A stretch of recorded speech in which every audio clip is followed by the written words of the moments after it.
Titanfall 2 has released a new game mode almost 7 years after its launch, which can be seen as surprising, as the title didn't receive any significant updates for a long time, except for fixing bugs. Titanfall 2 is one of the best first-person shooters out there, with excellent gunplay and traversal mechanics, and the new game mode is exciting news for fans of the franchise who were previously feeling abandoned by Respawn Entertainment. The original Titanfall came out in 2014 and was a console exclusive for Xbox. The game, which was multiplayer only, didn't fare very well with critics, but this didn't stop Respawn from releasing Titanfall 2 2 years later.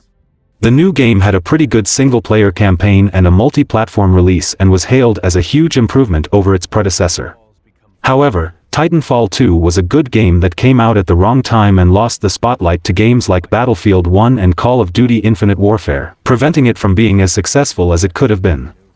Now, an account known as Alpha Intel, which reports on Titanfall and Apex Legends news, has discovered that there's a new game mode for Titanfall 2, in which the name hasn't been revealed yet. This game mode allows for infinite rockets, giving players the chance to come back to Titanfall 2 and explode everything with unlimited ammo.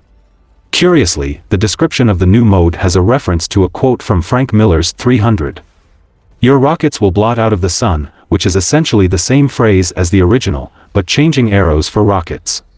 Delivering updates like this one so many years after a game's release is quite curious, so many fans are already wondering if this could mean that the franchise is coming back. A few days ago, some fans devised a theory that Titanfall May 3rd be coming out eventually after seeing a cryptic message in Apex Legends, which used some numbers that referenced the release dates of previous games in the franchise. This potential tease for a new Titanfall game comes in the form of a cryptic message at the end of the patch notes for Apex Legends Harbinger's Collection event. It reads that there is an incoming transmission, along with the subject Nessie text. There are also 3 numbers attached at the end of the message. Twitter user Iniku1Tai posted that he was able to decipher these 3 numbers, which reference the release dates of Titanfall, Titanfall 2, and Apex Legends in Unix time. Iniku1Tai expressed his shock at this message, which caused other Titanfall and Apex Legends fans to express their excitement at what Respawn could possibly planning. There were some hints earlier this year that Respawn was working on a new project, according to EA's CEO Andrew Wilson. Respawn Entertainment CEO, Vince Zampella, had stated in the past that he wants to make Titanfall 3, though it'd have to come back at the right time with the right idea. This message from the patch notes isn't necessarily a hard confirmation that Titanfall 3 is happening yet either, as it could be teasing a crossover with Apex Legends or a pilot becoming a new playable character. Fans will need to wait for an official announcement from either EA or Respawn to see what this message means. Fans of Ubisoft's action role-playing franchise Tom Clancy's The Division will be thrilled to learn that the publisher has just nonchalantly announced the 3rd entry in the series. The Division and its 2019 follow-up, The Division 2, are considered some of the best games released by Ubisoft, and both titles still enjoy a loyal following to this day. The Division franchise takes place in a post-apocalyptic United States after a viral pandemic known as the dollar flu, a man-made mutation of smallpox, wipes out much of the population, first in New York City before moving on to Washington, D.C. The 2 games have been praised for their engaging gameplay, both single and multiplayer, as well as their rich lore and immersive setting. And for years now, fans have been hoping for an announcement about The Division 3.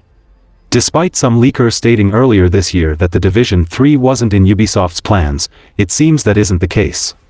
In a rather quiet manner, development of the 3rd mainline entry in the franchise has finally been confirmed. Ubisoft announced that Julian Garrity will be taking over as executive producer of the Division brand at Massive Entertainment, joining the team once his role as creative director of Star Wars Outlaws is done. While describing Garrity's new position, Ubisoft stated, "Now, he's setting his sights on Tom Clancy's The Division 3, as well as a plethora of other projects set in the Division universe. His new responsibilities will include building out the team for the newly announced Tom Clancy's The Division 3. The action RPG's development will be led by Ubisoft subsidiary Massive Entertainment. He originally joined Ubisoft in 1999 and has held various roles over the years, such as creative director of the crew, and served in the same position for Tom Clancy's The Division and its sequel. The Division is still in its early years as a franchise. There are so many incredible stories to tell, places to explore, and people to protect," said Garrity. The casual mention of the long-awaited sequel did not go unnoticed, and The Division 3 was quickly trending on Twitter and other social media sites. The other projects mentioned in the Ubisoft statement are the free-to-play spin-off survival shooter The Division Heartland, the mobile game The Division Resurgence, and perhaps a long-rumored movie adaptation. Many fans of the franchise were not pleased with the reveals of either game project and continued hoping for a true mainline follow-up to the first two entries. The Division Resurgence has already had a couple of closed beta tests, however, and feedback in general has been positive. Following in the footsteps of the first game, it takes place in New York City after the dollar flu has been unleashed on the populace. It will feature a unique storyline, and this time players will be part of the first wave of Division agents sent in to restore order. The Division Resurgence will bring back the Dark Zone, though, and there will be cameos from some familiar NPCs. As for The Division 3, other than the brief mention in Ubisoft's announcement of Garrity's new role, nothing else is known yet. Hopefully, fans won't have to wait too much longer for some more tidbits of information and maybe even a trailer or two. Marvel Spider-Man 2 has gone gold, according to its developer Insomniac Games. The new Spider-Man is among the most eagerly awaited PS5 exclusives of 2023, and this announcement is good news for fans of the franchise. Insomniac Games has revealed that Marvel Spider-Man 2 has gone gold with a commemorative video that included a few of the voice actors who worked in the game. Going gold means that the title is fully working and ready for launch. There may still be some updates to the game between now and then, like potential bugs and improving the game's performance ahead of a possible Day 1 patch, for instance. Marvel Spider-Man 2 launches October 20th, exclusively for PS5. During the 2023 Tokyo Game Show, Final Fantasy XIV producer and director Naoki Yoshida revealed that the Growing Light content update would go live on Tuesday, October 3rd. The 6.5 patch series will bring the current story arc in Final Fantasy XIV to a conclusion and will host different forms of content for players to enjoy.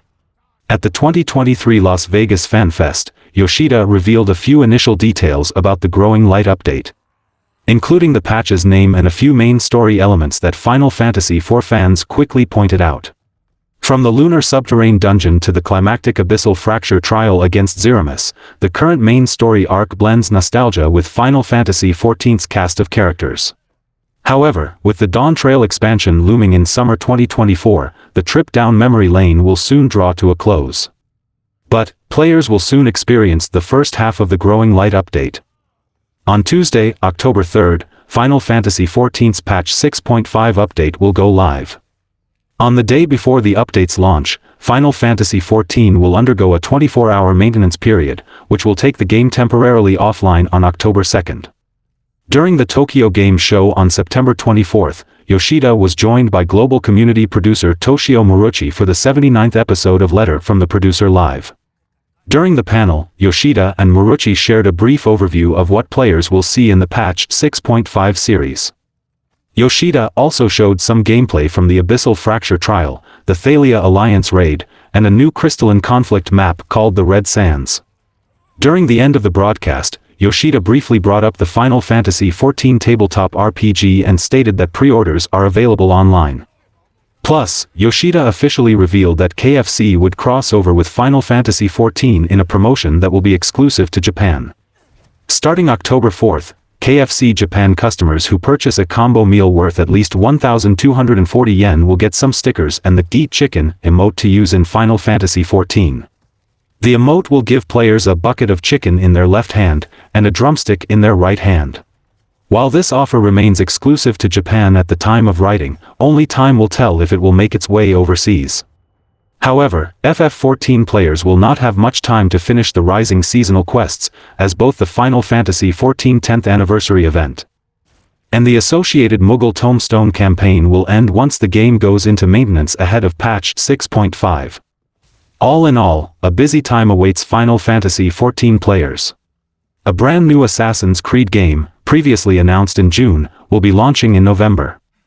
This means the upcoming Assassin's Creed Mirage won't be the only installment to release in 2023. An action-adventure series with emphasis on stealth and open-world exploration, Assassin's Creed is a spiritual successor to the Prince of Persia games. taking place during a fictionalized feud between the Order of Assassins and the Knights Templar. The franchise first launched in 2007 and has since become one of Ubisoft's biggest IPs, garnering acclaim for its storytelling and design. Ubisoft is upping its Assassin's Creed output even more, with a staggering 6 games currently in development at the same time. IGN posted a shadow-dropped trailer for a new title by the name of Assassin's Creed Nexus VR. It showcases a first-person adaptation of the series' classic gameplay, in which the player controls 3 iconic protagonists: Connor from Assassin's Creed 3, Cassandra from Odyssey, and fan-favorite Ezio from Assassin's Creed 2, each with their own differences in fighting style. According to the narration, the plot centers on the Brotherhood's plan to seize ancient technology and profile people, who they would then recruit into their belief system. Thus, a mysterious voice summons the 3 assassins from across time and space to team up and thwart this evil scheme.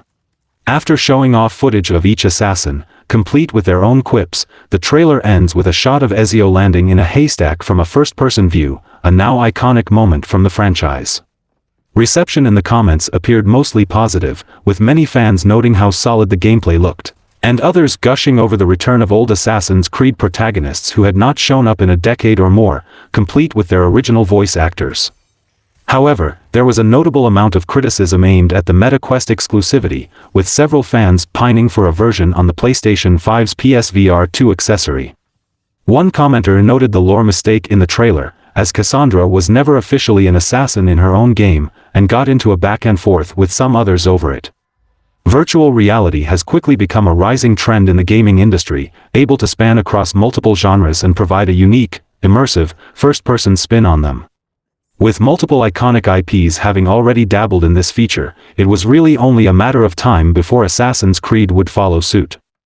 The team behind the upcoming multiplayer heist shooter Payday 3 has released a roadmap for the game's first year, with 4 planned DLC expansions listed alongside additional content. This is the latest in a series of announcements about Payday 3.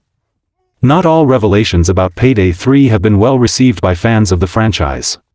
Previous announcement that Payday 3 will be always online even for solo players was a disappointment to many, given the myriad issues and limitations associated with live-service video games. Members of the robust modding community that has grown up around Payday 2 will struggle to practice their craft on the sequel, for example, given the challenges in modding an always-online game. Despite some fan reservations, the team behind Payday 3 clearly has big plans for the title, as indicated by a content roadmap recently released on Twitter. This announcement lists 4 major DLC expansions planned for Payday 3, to be released over the course of a year following the game's launch. So far, there is no confirmed information about the content each DLC pack will contain, beyond their names: Syntax Error, Boys in Blue, The Land of the Free, and Fear and Greed. This roadmap seems to line up with previously announced Payday 3 content plans. In addition to the major DLCs, the roadmap also promises a variety of additional content to be released during the same time frame. These offerings include seasonal events, new playable characters, skills and weapons, cosmetic items, and more. Fans of the franchise will recognize similarities to the types of content that has been released for Payday 2 over the years, and will no doubt be eager to see how the content in Payday 3 improves on its predecessor. Those who just can't wait to try this new title can join the Payday 3 open beta, which is running once again from September 8th to 11th. However, this beta will be based on an older build than the one that is going to release later this month. So fans will just have to bide their time until launch to see what Payday 3 really has to offer. Given the deep and enduring passion so many players have for Payday 2, this sequel will have to do a lot of work to outshine its predecessor. Unity is one of the most popular game engines and is used by many indie developers who are now facing a massive and detrimental change that will make using it significantly more risky. Some excellent examples of Unity games are Genshin Impact, Beat Saber, Pokémon Go, Outer Wilds, RimWorld, and Fall Guys. This mix of titles shows how versatile the engine has been over the years, enabling developers of all kinds to bring their ideas to life. Unity has long been considered one of the best game engines in existence, right alongside the likes of Epic Games' Unreal Engine and Valve Source. The popular game engine allows developers to craft experiences for just about any platform they like. From mobile platforms to consoles and even PC. Unity has decided to start charging game developers each time a user installs a qualifying game. The criteria that a game has to meet to trigger the new Unity runtime fee are as follows: a revenue of $200,000 over a 12-month period and 200,000 installs over its lifetime. This is for the Unity Personal and Plus membership tiers. If these criteria are met, developers will have to cough up 20 cents for each install. Unity Pro and Enterprise members will have to meet a threshold of $1 million in revenue and 1 million installs over a 12-month period to trigger the Unity runtime fee. But will pay reduced rates compared to smaller developers, as little as 1 cent per install if the game has over 1,000,001 installs per month. These changes were to come into effect on January 1, 2024. Unity has just announced the reversal of the changes it proposed with its new runtime fee. Unity's new licensing model was announced on September 12, and it would charge developers for how many times their games were downloaded after they hit a certain milestone in revenue. The change was almost immediately criticized by developers due to being invasive and prone to manipulation, and a few days later hundreds of game devs joined to protest Unity. Over 500 studios from across the world joined the movement, switching off Unity ads and all in-game monetization in their titles, which directly affected Unity's revenue sources, and prompted the company to review its policies. Now, Unity made good on its previous promise to reverse the runtime fee policy.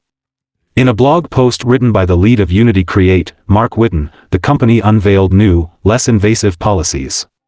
Now, games using previous builds of the Unity engine won't need to pay any fees, as long as they keep using that version. Which solves a huge pain point that developers had about Unity previously changing its agreement with them. Also, no games built using Unity Personal will be charged runtime fees, and the yearly revenue cap for using this tier will rise from $100,000 to $200,000. Creators who use Unity Pro and Enterprise will also see some positive changes. According to the new announcement, games would need to get at least 1 million in revenue during 12 months to be subjected to any fees. Unity will no longer track downloads on their own, and it will give developers the choice to either pick a 2.5% revenue share model or a calculated amount based on new people engaging with the game monthly. In both cases, the numbers will be self-reported by the devs. Speaking to Axios, Unity's senior vice president for its Create services Mark Whitten assured that only the initial installation would result in a fee. However, an extra fee will be charged if a player installs a game on a second device, for example, downloading its Steam Deck after already installing it on PC. Studios with titles heading to Game Pass or other subscription services were also assured that the fee would be charged to the distributor. In the post, Whitten also affirmed that Unity was sorry for not incorporating feedback from the developers before and that it would work hard to earn the trust of the community again. Unity's changes are certain to appease some of the developers. However, it's still too early to know whether trust in the company will be fully restored, as several devs have previously announced that they won't be using Unity in their following products. For instance, the devs of Facepunch Studios have affirmed that a possible Rust 2 will not use Unity, as the company does not have their trust anymore, and it would be a mistake to use the engine again. In an FAQ attempting to clarify its controversial new pricing plans, Unity seems to suggest, among other things, that game distributors like Xbox, PlayStation, and Nintendo will be responsible for paying its new runtime fees on behalf of developers. If this is the case, then these companies would be charged a fee every time users install a successful Unity game from their digital stores. Furthermore, the company was compelled to close 2 offices and cancel a planned town hall meeting due to alleged credible death threats. Unity's CEO John Riccitiello sold 2,000 shares of the technology company last week. While not an unusual move on its own, this decision was followed by a change in how Unity charges developers that angered many devs and affected share prices.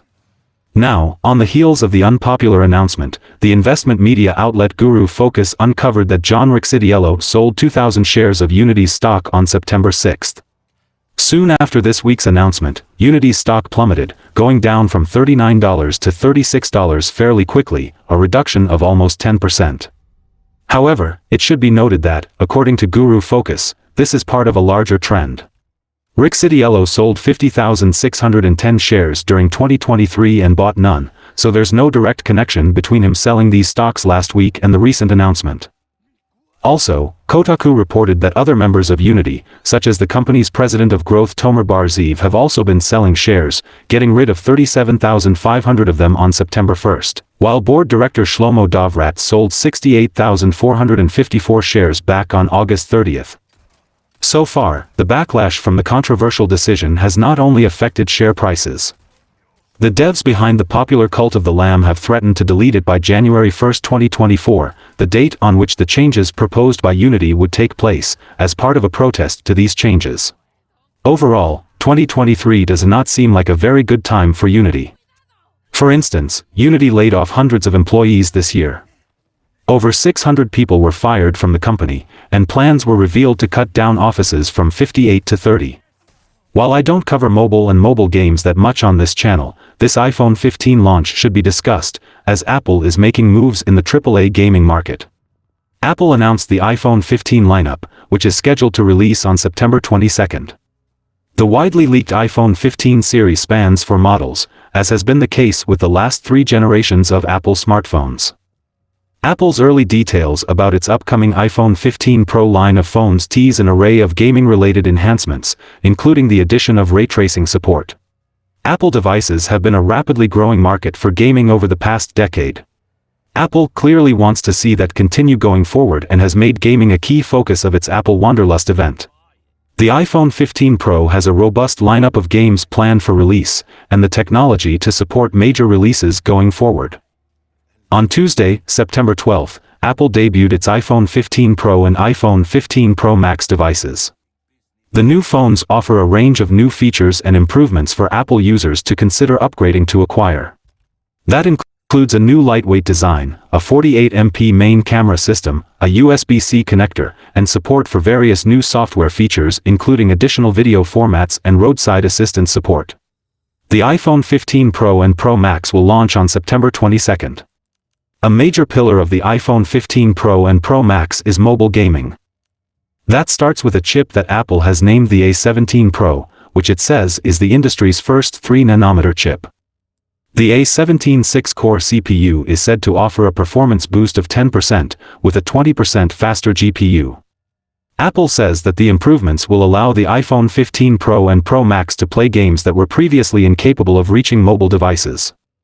Another key gaming addition for the iPhone 15 Pro and Pro Max is hardware-accelerated ray tracing.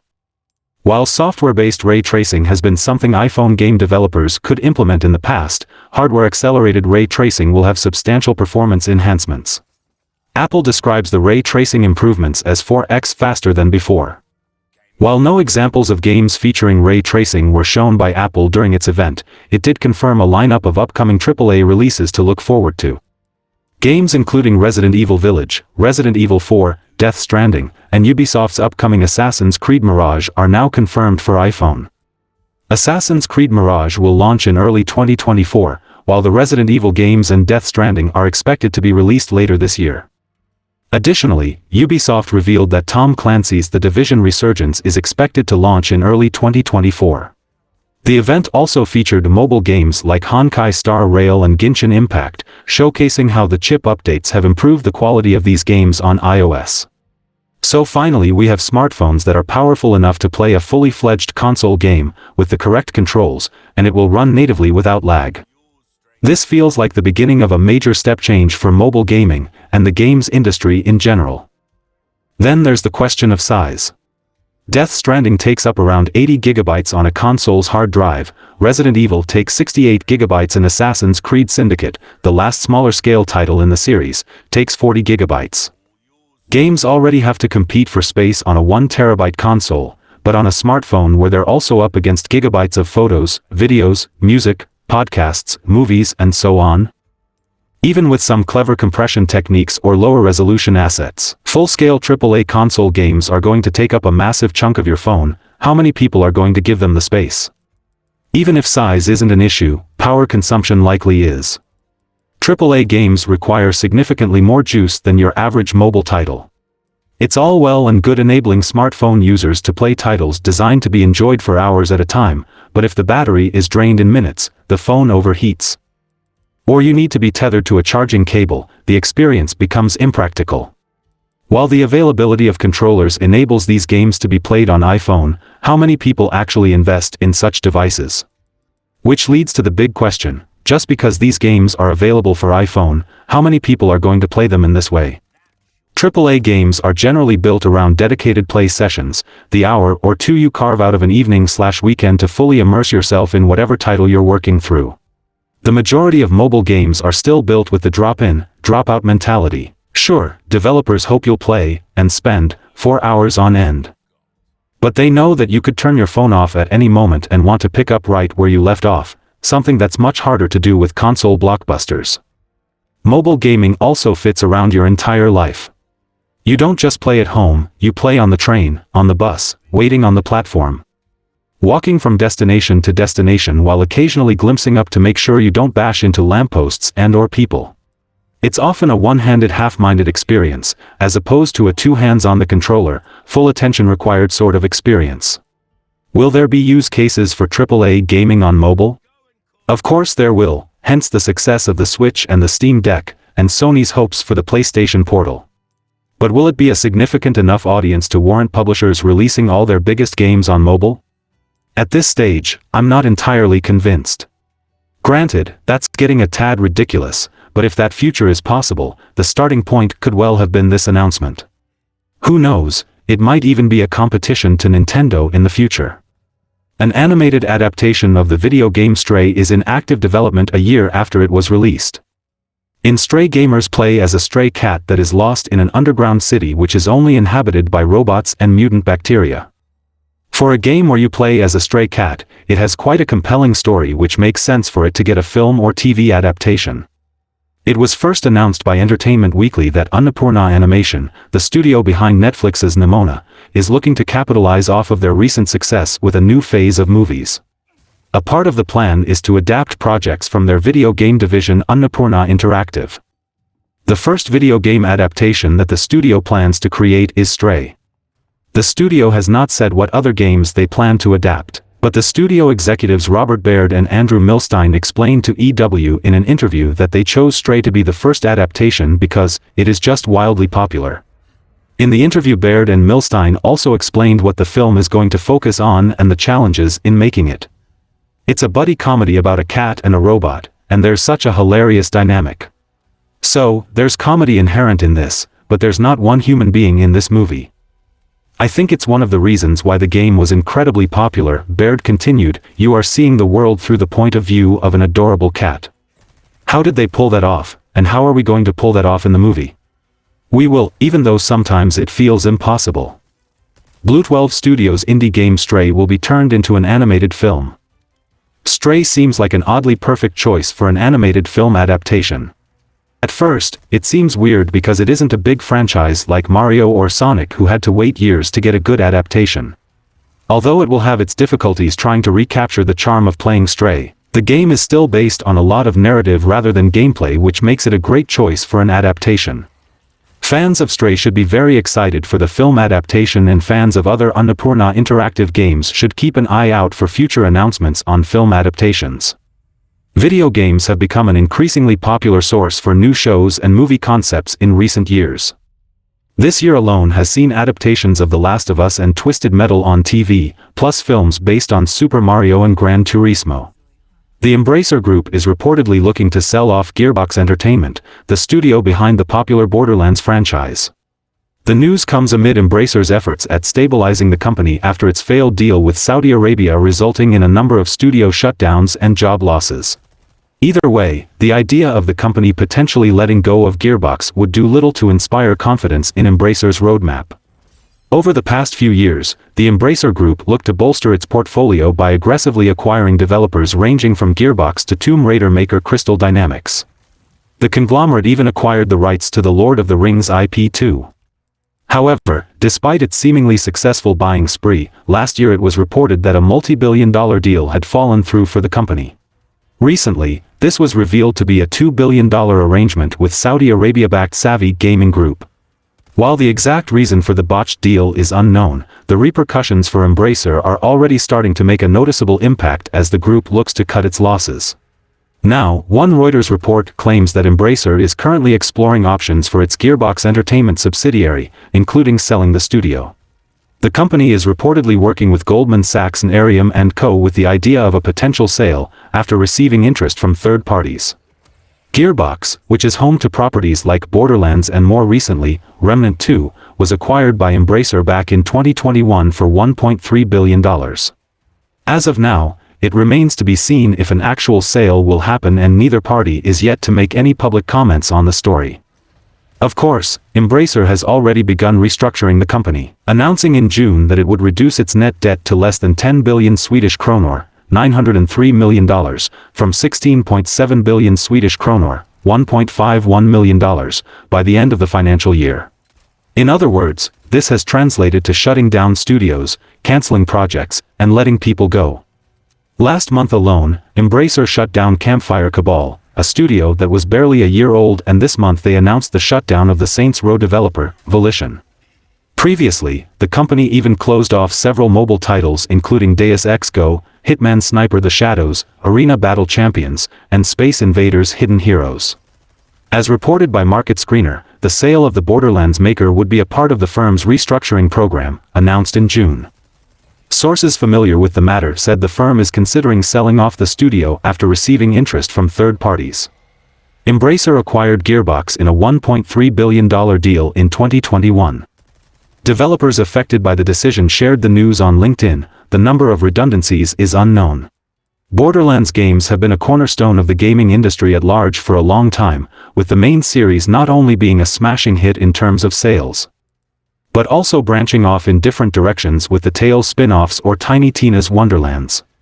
Despite not all of Gearbox's entries in the franchise being substantial hits, either in terms of revenue or fan reception, Borderlands 3's story and gameplay were major steps forward in making the series' universe much larger than the first two games ever did. As such, it comes as a surprise that Embracer Group AB, which purchased Gearbox just over 2 years ago, is now willing to sell the company. This bears the question as to what will happen to Borderlands now. It would be easy to see either Microsoft or Sony make offers for Gearbox, particularly if one considers the funds the former is willing to spend on acquisition and the latter's attempts to expand further and further.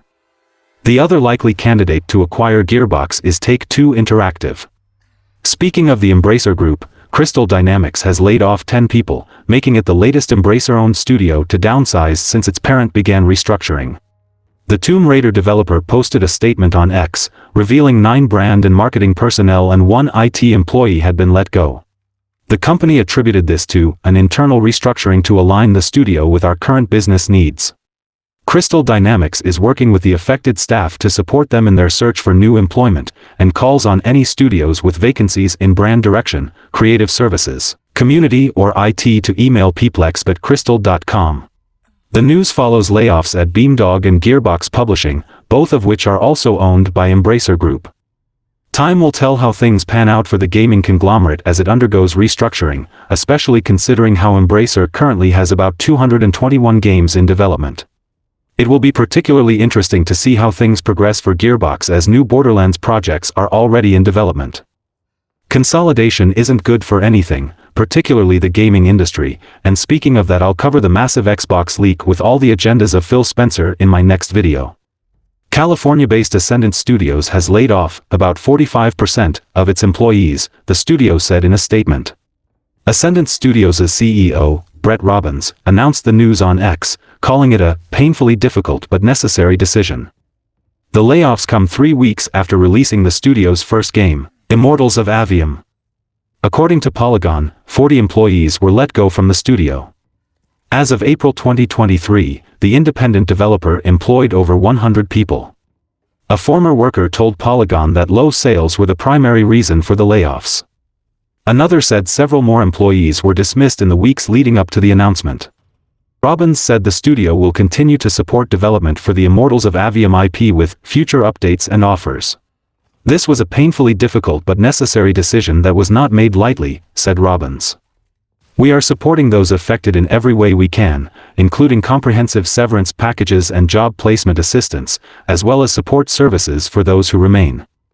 I am so proud of what our independent development team has accomplished with Immortals of Aveum. Together we've created a new AAA studio, a new IP, on new technology, during an era of our industry when that is exceedingly rare. We've poured our passion into Immortals, while wearing our hearts on our sleeves. He concluded. Thank you from the bottom of my heart for your invaluable contributions to Ascendance culture and your tremendous impact on bringing Immortals of Avium to life. We wish you nothing but success in the next chapter of your careers.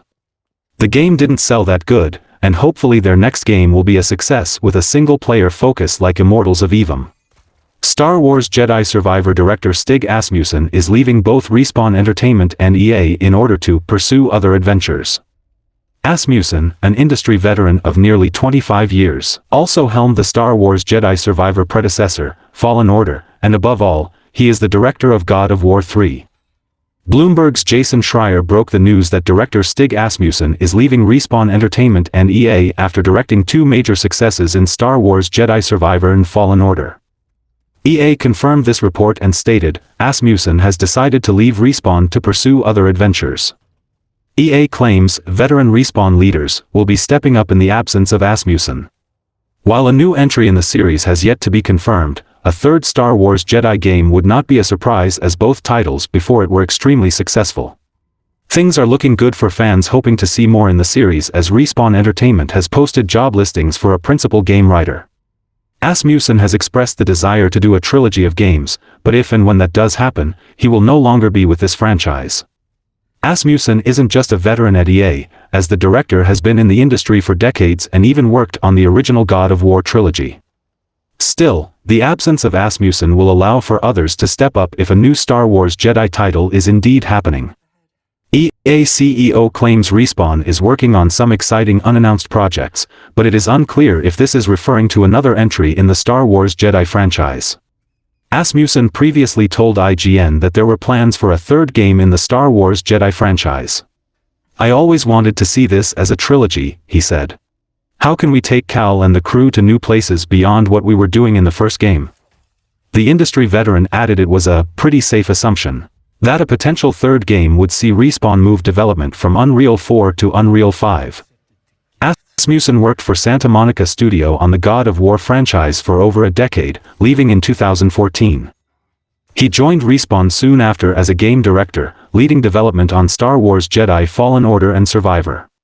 Last year, EA announced 3 more Star Wars games, including Survivor. The next title is a new first-person shooter directed by Peter Hirschman, followed by a strategy game developed by Bit Reactor and produced by Respawn. Hopefully he returns to Sony Santa Monica Studio and work on God of War again. Speaking of layoffs, Glen Schofield is leaving Striking Distance Studios to pursue new opportunities. As reported by Bloomberg, Schofield left the studio voluntarily alongside Chief Operating Officer Stacy Hirata and Chief Financial Officer Johnny Su. Chief Development Officer Steve Paputzis has been appointed as the new CEO. Paputzis previously worked with Schofield at Visceral Games. Schofield joined parent company Krafton in 2019 to launch Striking Distance Studios.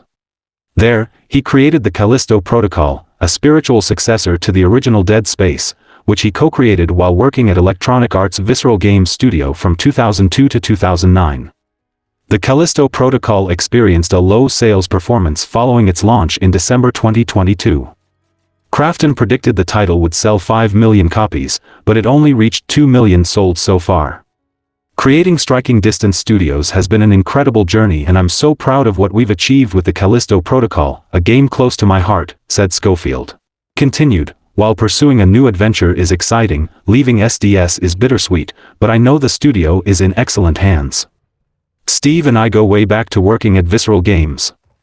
I saw how successful he was in taking the reins after my departure then and how he continued the studio's success and growth.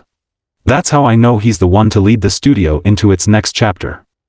Schofield added that the studio's plans remain unaffected following his departure, and its focus is to continue producing exceptional content.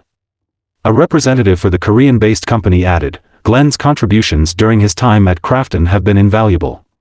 He built an ace team of talents at SDS and set a high standard for the work they did together every day. We're confident in the team's continued success because of the significant impact Glen has had, and for that we owe him our deepest gratitude. Last month, Striking Distance Studios laid off 32 employees. This decision was attributed to the realignment of business operations. In a recent announcement, Platinum Games has confirmed that one of its most well-known developers, Hideki Kamiya, will be leaving the company on October 12. Kamiya was one of the 3 co-founders of Platinum Games back in 2006, prior to which he worked at Capcom where he directed Resident Evil 2 and Devil May Cry. During his time at Platinum, Kamiya supervised many beloved titles, with his primary claim to fame being his role in creating and directing development of the Bayonetta series. Kamiya has developed a reputation throughout his career as being a bold and outspoken figure, frequently raising publicity for his games with headline-grabbing statements. Such as when he suggested that the newest Bayonetta game would solve Japan's marriage crisis. Some of Kamiya's comments have led to controversy and scandal on occasion, but this has only added to his fame and notoriety. Now, after nearly 20 years at the helm of Platinum Games, Hideki Kamiya is set to leave the company on October 12, 2023. This news was announced on Twitter by the studio's official account and shortly thereafter confirmed by a tweet from Kamiya himself. Neither of these posts offer any indication of why Kamiya is leaving the company, although the latter offers slightly more detail. Kamiya stated that the departure came after a lot of consideration based on my own beliefs, suggesting that he is not being forced out and instead chose to leave Platinum himself. Considering the Bayonetta 3 didn't do well in sales, it is likely that Kamiya's performance as a game director was part of the decision-making process. Kamiya's confirmation of his departure did not indicate what he will be doing next in his career, but he did make it clear that he was not done making games, saying, "I will continue to create in my Hideki Kamiya way. I hope you'll keep your eyes peeled." It is unclear whether Kamiya intends to start a new company, as he did with Platinum Games back in 2006, or take on a position at another established studio, but fans will likely find out sooner rather than later. At the moment, it is also uncertain what will happen to future installments of the Bayonetta series, given the departure of the series creator. While there has been no reason given for Hideki Kamiya's separation from the company he helped found, all evidence available at present suggests that the split was amicable. Fans of Bayonetta will still no doubt be nervous about the future of the franchise, considering the sharp decline of the Metal Gear series after Hideo Kojima left Konami. Only time will tell what Kamiya does next in his prolific career and what will become of the projects he helped launch in the meantime. Epic Games will be cutting a sizable portion of its staff, following a broader trend in the worlds of gaming and tech. Epic Games is best known for the free-to-play game Fortnite, as well as its proprietary digital storefront and the Unreal Engine. Layoffs have been hitting the video game industry in waves. Famous Polish developer CD Projekt Red recently announced major layoffs ahead of the release of the Cyberpunk 2077 Phantom Liberty DLC. And the EA-owned Ascendant Studios also downsized its staff after launching Immortals of Avium. These are 2 recent examples, but the trend is even more ubiquitous, with notable companies like BioWare, 343 Industries, and Team 17 also announcing layoffs this year. Other studios, such as Saints Row developer Volition, have shuttered their doors completely in 2023. According to a recent report from Bloomberg, Epic Games will be cutting 16% of its staff, which amounts to 870 employees. News of the layoffs came from anonymous sources associated with the company, as Epic has yet to make a formal announcement or comment on the matter.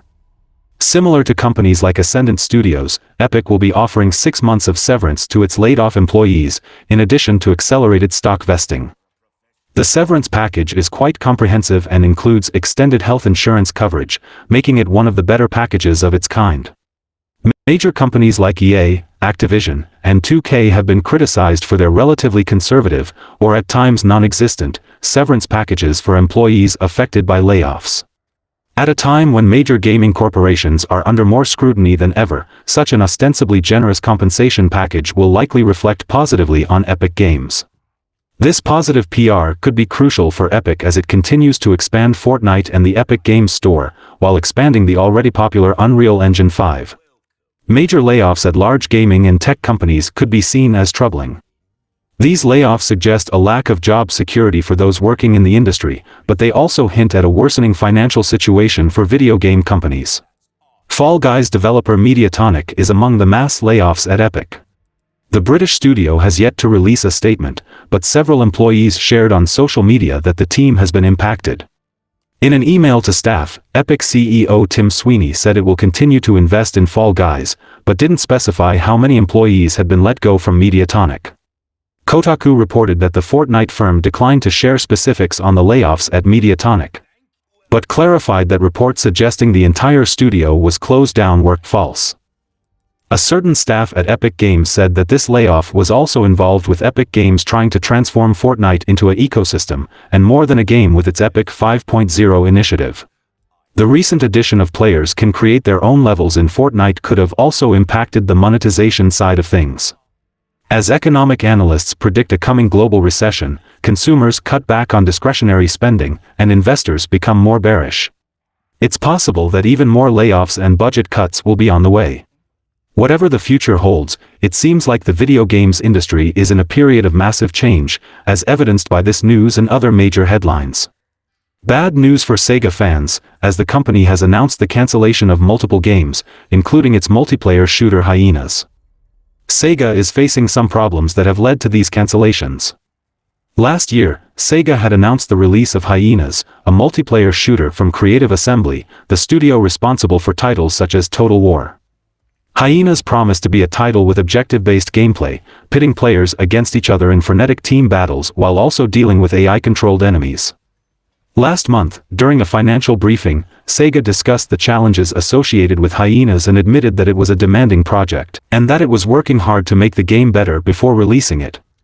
According to IGN, Sega is facing financial issues mainly in its European bases, which forces it to make the uncomfortable decision of cancelling Hyenas along with many other unannounced titles. Profiting has been a problem for Sega, leading it to undergo a restructuring aimed at increasing its efficiency. Sega has also indicated that it will explore additional measures to improve profitability in its European operations, with specific details to be announced once decisions are made, hinting at the possibility of similar news in the future. The news was reportedly communicated to employees on September 28, which took them by surprise and raised concerns about possible layoffs resulting from this cancellation, as has already been seen in Blizzard and other companies this year. The news surprised employees because Hyenas was very close to its release date. However, as reported by IGN, there were some doubts about the game's proper functioning, indicating that even though it was close to launch, the title might have required additional budget to address future problems. Sega wanted to reassure its employees by saying that its main focus is helping those whose jobs are at risk and trying to find them other opportunities within Creative Assembly when possible.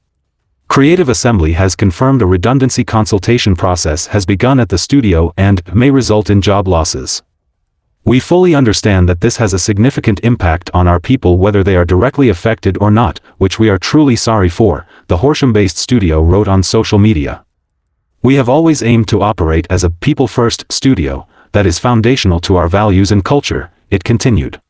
While we must go through this incredibly difficult process, we will prioritize supporting our people at every step. Creative Assembly said it will work to move those whose jobs are at risk to other available roles within CA wherever possible, and ultimately minimize any job losses. Reportedly, a former developer interviewed by VGC stated that Hyenas had the company's biggest budget ever allocated to a game. Speculations about the reasons for the cancellation began to emerge. Nevertheless, a YouTube channel named Valound recently released a video that delved into the reasons behind the cancellation. The video featured anonymous developers shedding light on a multitude of issues surrounding the development, including what they described as a total lack of direction. Although the exact amount Sega invested in this title is not known, according to the VGC source. It is known to have cost more than Shenmue, a 1999 title that cost the company around $70 million. Another crucial factor that may have influenced Sega's decision was a perceived lack of interest and feedback within the company and concerns that Hyenas would be overshadowed by the multitude of multiplayer shooters already on the market. This was compounded by other issues such as essential character changes affecting the game's tone, problems with project leadership, and the sudden shift from a premium game to a free-to-play game with microtransactions. The studio said its commitment to other projects and its players remains the same. While this is a difficult moment across CA, we look forward to sharing more about our plans in the future. Sega had announced plans to release 12 non-mobile games this fiscal year, which could be affected by this announcement. Nevertheless, the studio sought to reassure fans by emphasizing its unwavering commitment to delivering more exciting game experiences that will delight both current and potential players worldwide. Speaking of layoffs, Activision Blizzard has laid off some developers from the Hearthstone team, the company confirmed to Kotaku senior reporter Ethan Gatch. Gatch reported last night that 10 people within the Hearthstone team were let go without notice as part of a restructuring. Organizational changes were made to the Hearthstone team, an Activision Blizzard representative told Gatch. As a result, a small number of roles have become redundant. We want to thank these employees for their many contributions. Among those laid off was a tools engineer with 18 years of tenure, Gatch said.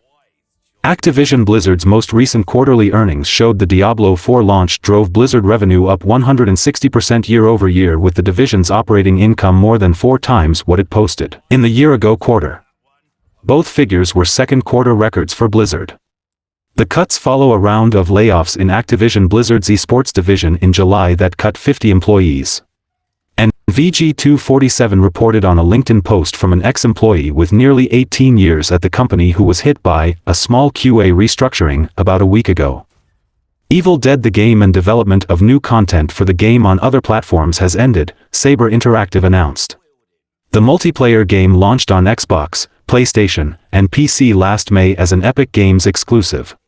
Initial sales saw the title debut at number 4 on the US monthly charts. It became available to play on Steam earlier this year, followed by a Game of the Year edition, including all post-launch DLC. In a statement shared on X, the Florida-based developer said servers will be kept up for the foreseeable future, and any major issues that may arise will be addressed. On behalf of the entire team at Saber, thank you for all the groovy times and your continued support, the company said. While no reason for ending development was given, Saber Interactive is a subsidiary of Embracer, which announced a comprehensive restructuring program in June. This has involved the closures of studios and rounds of layoffs, the most recent being Canadian-based developer Beamdog, where 26 employees were let go last Friday.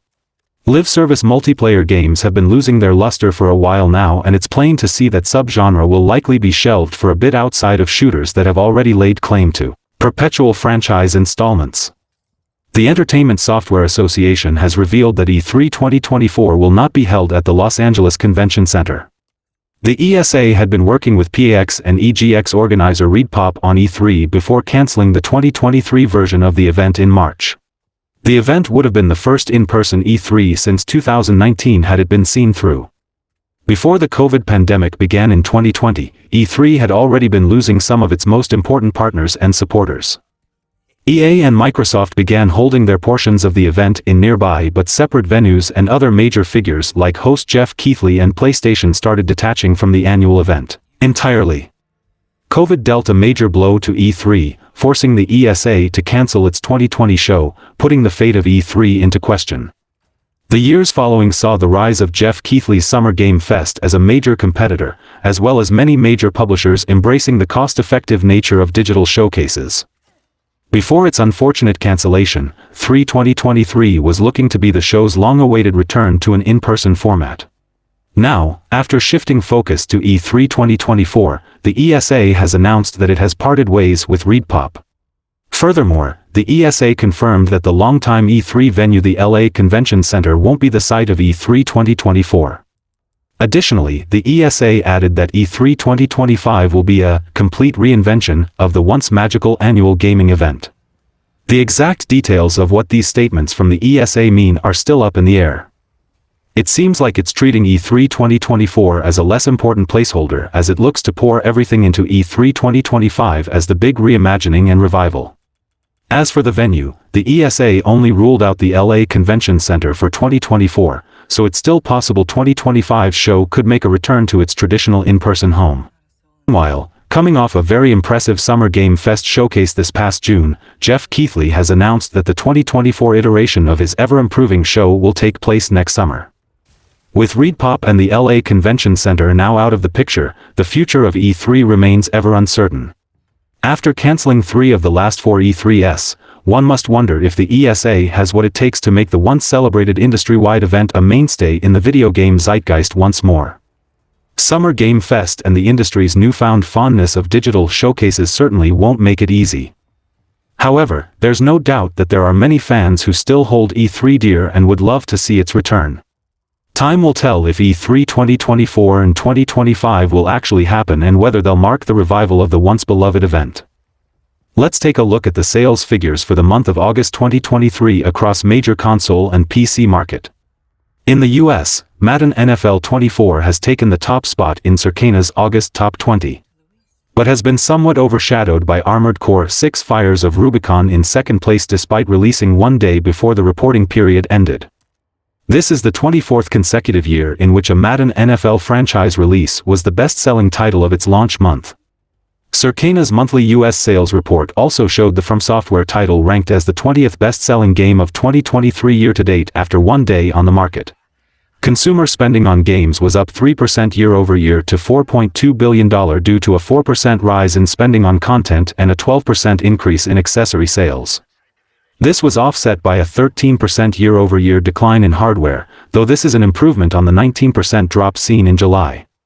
All major systems saw a decrease in sales year-over-year, but PS5 remained the best-selling hardware platform this month in both unit sales and dollar sales, with Xbox in second across both measures. PlayStation 5 continued to lead the 2023 hardware market across both units and dollars. Year-to-date hardware spending was 13% higher when compared to the same period in 2022, at $3.2 billion. Accessory spending in August grew by 12% versus YA, to $159 million. 7 of the top 8 best-selling accessories of August in dollar sales were PlayStation DualSense gamepads, with PlayStation VR 2 ranking as the only non-DualSense gamepad appearing among the top 8. Good to see PSVR 2 out there selling. It is the best-supported VR headset so far, with many quality exclusives. Remnant 2 fell from its top spot on console and PC to number 3 this month. Call of Duty Modern Warfare 2 and Hogwarts Legacy each rose one place to round out the top 5.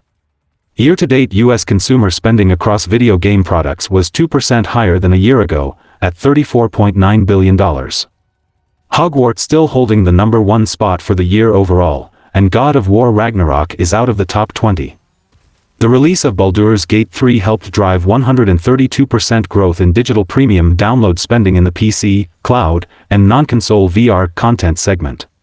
Digital sales of Baldur's Gate 3 are not reflected in the best-selling titles chart as publisher Larian Studios is not a panel member of Circana and GSD. Baldur's Gate 3 did massive numbers, but to know the official numbers, Larian Studios themselves need to reveal them.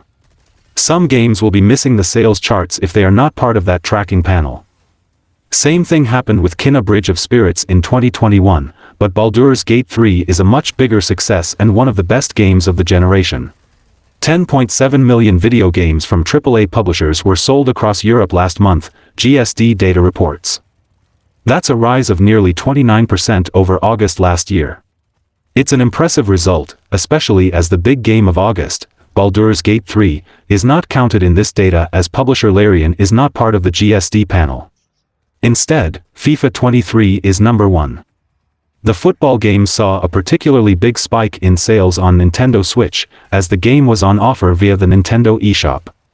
EA's game is very closely followed by Grand Theft Auto 5, which saw a 40% jump in sales, compared to August 2022, primarily due to promotional activity on PlayStation 5. If we look at games by single platform, the best-selling game of the month was The Legend of Zelda Tears of the Kingdom followed by Mario Kart 8 Deluxe. It was another solid month for Nintendo across Europe. The highest charting new game was Armored Core 6 Fires of Rubicon, which is just behind Hogwarts Legacy at number 4. The From Software game comfortably sold best in the UK, with sales almost double that of Germany and 3 times bigger than France. Back in the charts for August is Red Dead Redemption at number 11. The game bounced back into the charts after it was released on PS4 and Nintendo Switch. The PS4 version accounted for almost 2/3 of the sales. Just missing out on the top 20 for the month was Quake 2, which received an updated release, with extra levels. Across all platforms, the game jumps to number 23. In terms of consoles, not all markets are tracked by GSD, hardware sales are up 67% compared with August last year. This is primarily down to PlayStation 5, which saw an impressive sales jump of 197% over last August. There were severe stock shortages for PS5 across Europe last year. Nintendo Switch continues to do remarkably well considering the age of the console. Sales were up just under 1% compared with August last year. However, Xbox Series S and X struggled, with sales down nearly 12% compared with the same period in 2022. This will likely be slightly different story come September, with a new hardware SKU and the launch of Starfield expected to boost sales. Finally, accessories sales were up 36% in August year-on-year. This is due to strong sales of the PS5 DualSense controller, which saw a 170% sales spike due to improved PS5 console sales. It was a solid August for video games in the UK, driven by continued strong sales of PS5. According to GfK, over 135,000 games consoles were sold last month, a rise of 22% over July and 8% up over August last year. PlayStation 5 posted a 42% jump in sales month-on-month. The console benefited substantially from aggressive price discounting and bundles across the summer months. Overall year-to-date, PS5 sales are now up 60%. Nintendo Switch is showing signs of slowdown this year, but it's still holding strong. Sales dropped 5% month-on-month during August, while overall the console sales are down 10% year-to-date. There was some growth for Xbox during August, with Series S and X sales up 7% compared with July. It still trails Switch and PS5, and sales are down nearly 23% year-to-date. However, the games market should expect a bit of a fightback from Microsoft heading into the last months of the year, with the release of Starfield and Forza Motorsport to come. The success of PS5 also boosted accessories. GfK data says that 565,309 add-on products were sold in August, which is up 3.5% compared with July and 1% up over August last year. The top 6 selling accessories last month were all for PS5. The first 4 were all DualSense controllers, followed by the DualSense charging station and then the gray camo DualSense controller.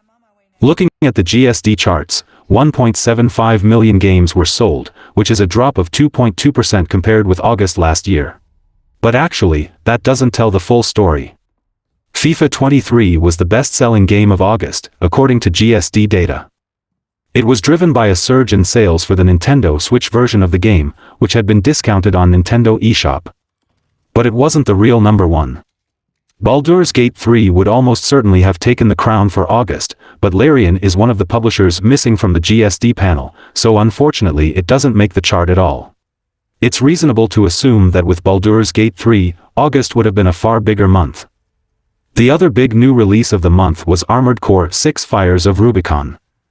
Armored Core is not a franchise that has a major following in the UK, but the series is created by Dark Souls and Elden Ring developer From Software, which has now become a household name. As a result, this new Armored Core has significantly outperformed its predecessors. Rockstar had a great month with 3 games in the top 10. One of those games was Red Dead Redemption, which made its way to PS4 and Nintendo Switch during August. As a result, the game is back in the charts at number 5. Speaking of comebacks, Quake 2 is back in the charts nearly 26 years since it was first released. The game has been remastered and updated, complete with new levels, and as a result it reached number 12 last month. Quake 2's data is missing its Nintendo Switch sales, so the game may have charted slightly higher. Pikmin 4 was the best-selling game at Japanese retail for the second month in a row, fending off the only new release to chart in the top 30 From Software's Armored Core 6: Fires of Rubicon. According to the latest data from Famitsu, Nintendo's Garden Critter Adventure shifted 235,000 copies in August, bringing the game's lifetime sales to 753,000. This means the game has smashed the franchise's previous physical sales record, previously held by 2020's Pikmin 3 Deluxe for Switch with 660,000, in just 2 months. Meanwhile, Armored Core 6 had to settle for number 2, although it was released late in the month, landing on shelves on August 25th, 2 days before Famitsu stopped collecting data for August. Unlike Pikmin, Armored Core failed to outperform its predecessor. Armored Core 5, released in 2012, sold 194,000 copies after a similar late-month launch, while this year's revival sold 163,000. However, it's worth noting this only factors in box sales. With the digital market growing dramatically in the last 10 years, it's almost certain From Software's latest sold more copies overall. Elsewhere in the charts, Mario Kart 8 Deluxe rose from number 5 to number 3 thanks to a month-on-month sales increase. The 57,000 copies shifted in August bring its total sales in Japan to just shy of 5.5 million, and, again, this doesn't include digital. In total, 1.25 million boxed games were sold in Japan last month, down 27% from 1.7 million the month before. Hardware also saw total sales slip, down 20% to 530,000 units. Nintendo Switch was once again the best-selling console, shifting 334,000 units across all three of its models, 258,000 of which were the OLED version.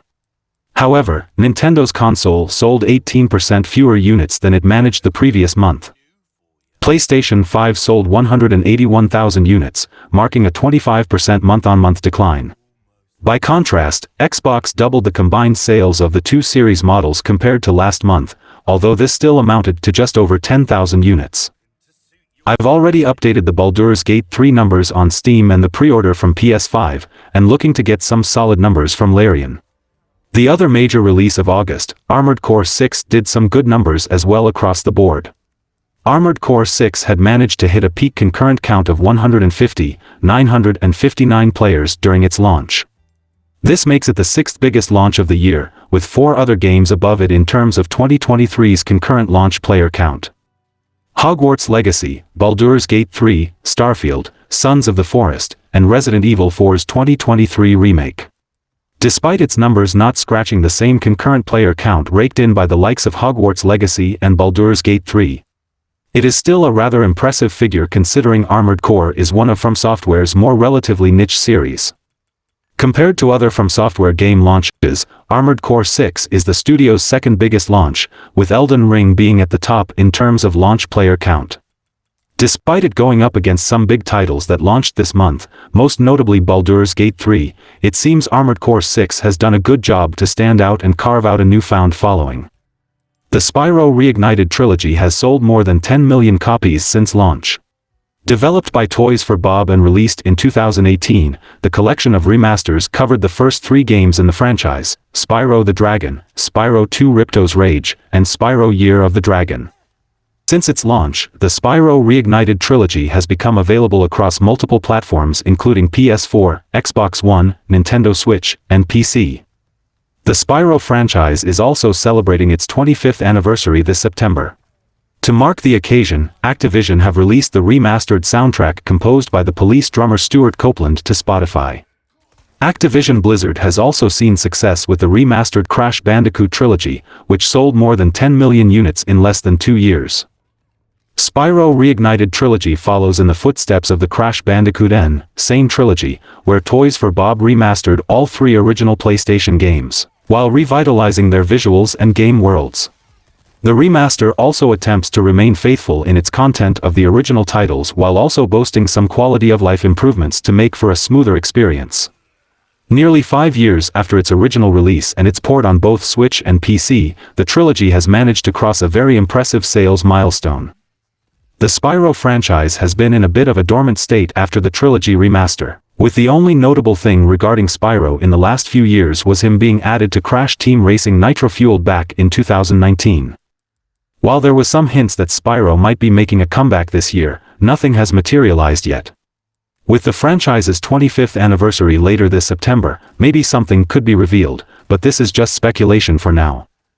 Other sales update includes, Final Fantasy Pixel Remaster surpassing 3 million units, Bloodstained Ritual of the Night moves 2M copies and Mortal Shell from developer Cold Symmetry, has now sold 1 million units worldwide.